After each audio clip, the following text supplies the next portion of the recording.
वह हर समय अपने आप को कोसता रहता था कि क्या जिंदगी मिली है मुझे, क्या जीवन है। हर परेशानी मेरे साथ ही है, हर दुख मुझे ही आकर घेरता है, हर झंझट मेरे ही सर पड़ती है। एक दिन इसी तरह अपने आप को बैठा हुआ कोस रहा था कि क्या नसीब है मेरा, क्या किस्मत है मेरी, क्या जिंदगी है मेरी, कि तभी अचानक एक बाज अपने शिकार को पंजों में दबाए हुए एक पेड़ पर आकर बैठ जाता है और वहीं पर अपने उस शिकार को खाने लग जाता है। यह परेशान आदमी जब उस बाज को देखता है तो कहने लगता है कि क्या जिंदगी है इसकी, क्या जीवन जी रहा है मजे का। ना इसे खाने की चिंता, ना पीने की, ना पहनने की और ना ही परिवार की। शिकार करता है और मस्त खुली हवाओं में कभी इधर घूमता है, कभी उधर घूमता है, सारे दिन आसमान में उड़ता रहता है। असल जिंदगी तो यही है, जीवन तो ये जी रहा है। और फिर वो आसमान की तरफ देखकर जोर जोर से चिल्लाता है कि काश मैं भी एक बाज होता तो मुझे भी कोई दुख ना होता, मुझे भी कोई परेशानी ना होती, काश मैं भी एक बाज होता।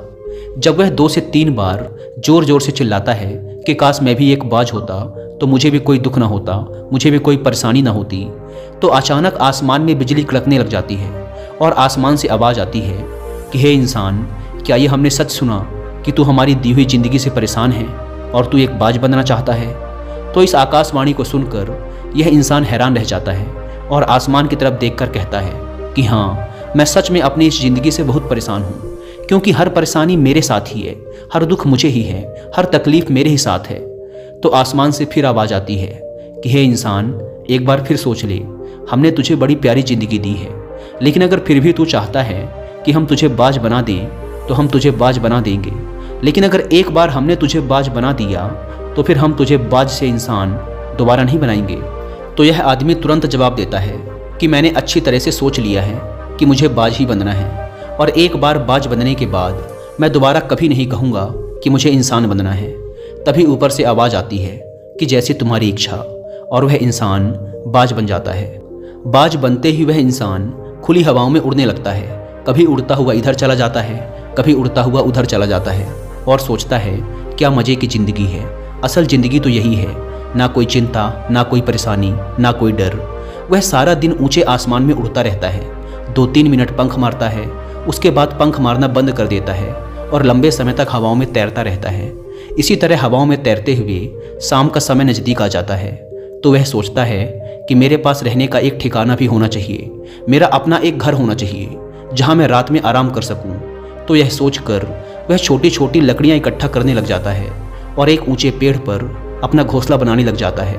एक एक लकड़ियाँ इकट्ठा करके वह अपने लिए एक सुंदर सा घोंसला तैयार कर लेता है और रात में उसी में सो जाता है और सोचता है सुबह उठकर शिकार भी करूँगा और सुबह उठकर फिर से मौज मस्ती भी करेंगे, खुली हवाओं में उड़ेंगे। सुबह होते ही वह शिकार की तलाश में निकल पड़ता है, हवाओं में उड़ता रहता है। ऊपर से जाकर देखता है कि कहीं ज़मीन में मुझे कोई शिकार नज़र आए तो मैं तुरंत जाकर उसे दबोच लूँ और वहीं पर खा लूँ, लेकिन उसे कोई शिकार नज़र नहीं आता।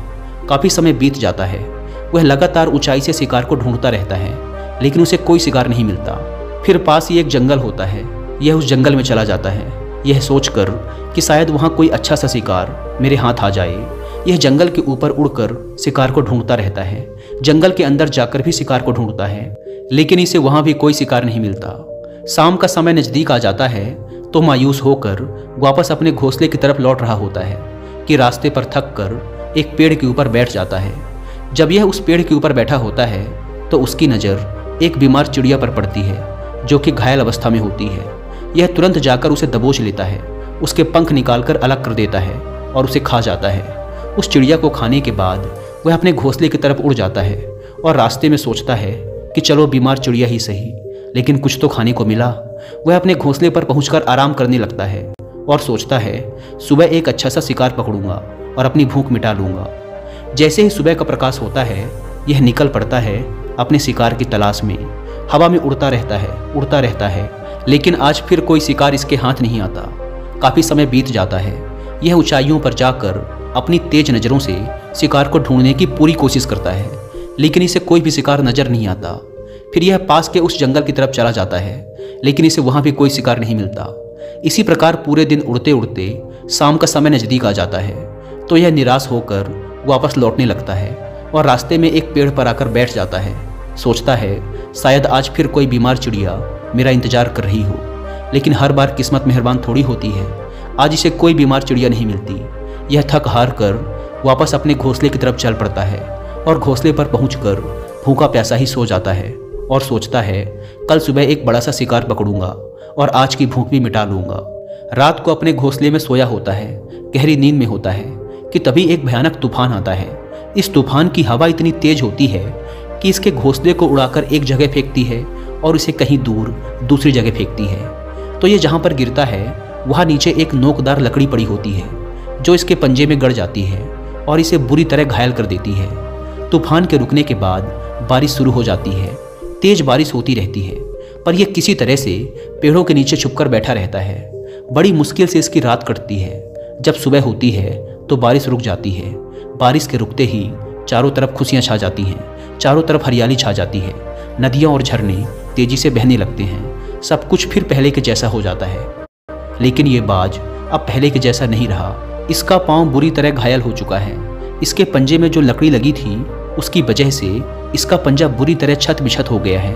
और मैं आपको बता दूं कि बाज का जो पंजा होता है वह उसके शिकार को पकड़ने के लिए सबसे ज़रूरी होता है, क्योंकि बाज अपने पंजों से ही अपने शिकार को पकड़ता है, दबोचता है और फिर अपनी चोंच के माध्यम से नोच नोच कर खाता है।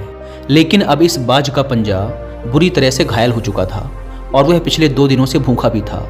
यह शिकार की खोज में थोड़ा सा उड़ता है कि शायद फिर कहीं कोई बीमार चिड़िया इसे मिल जाए, लेकिन कहाँ बार बार कोई बीमार चिड़िया मिलने वाली थी। वह कुछ देर तक उड़ता है लेकिन फिर भूख और दर्द के मारे थक कर एक पेड़ पर आकर बैठ जाता है। वह पेड़ पर आकर बैठ तो जाता है लेकिन उसे पता नहीं था कि यहाँ एक और मुसीबत उसका इंतजार कर रही है। और वह मुसीबत यह थी कि 8-10 कौवों का एक झुंड मिलकर इसे परेशान करने लग जाते हैं। इसके ऊपर आकर इसके घाव में चोंच मारने लग जाते हैं। उन्हें भी पता चल जाता है कि यह बाज घायल है और भूख की वजह से कमज़ोर भी है।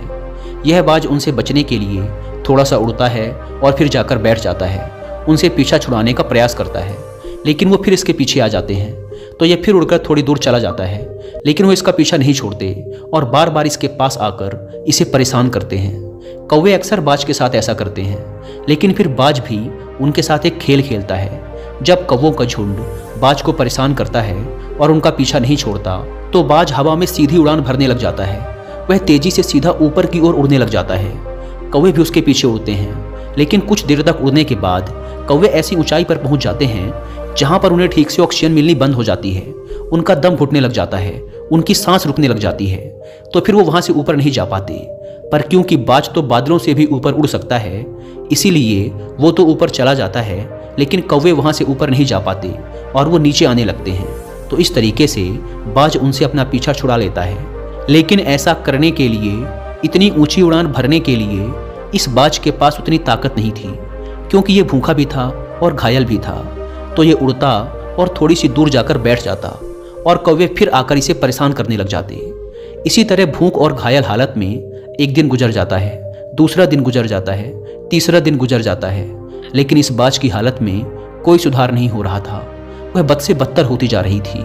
चौथे दिन जब ये बिल्कुल खत्म होने पर आ जाता है, इसके अंदर बिल्कुल ताकत नहीं बचती और इसका शरीर इसका साथ छोड़ने लगता है, तो यह किसी तरीके से उड़कर पास ही इंसानों की एक हॉस्पिटल होती है उसकी छत पर आकर बैठ जाता है और वहाँ से आने जाने वाले मरीजों को देखता है और अपने आप से कहता है कि काश आज मैं एक इंसान होता तो ऐसे छोटे मोटे जख्मों का हॉस्पिटल से इलाज करवा लेता या किसी को बता देता कि मैं भूखा हूँ, परेशान हूँ, मेरे साथ ये परेशानी है। लेकिन आज मैं एक ऐसा बेजुबान परिंदा हूँ जो किसी से कुछ नहीं कह सकता, किसी को अपना दुख नहीं बता सकता, किसी से कोई मदद नहीं मांग सकता। यही बात सोचकर वह उसी छत पे अपना दम तोड़ देता है।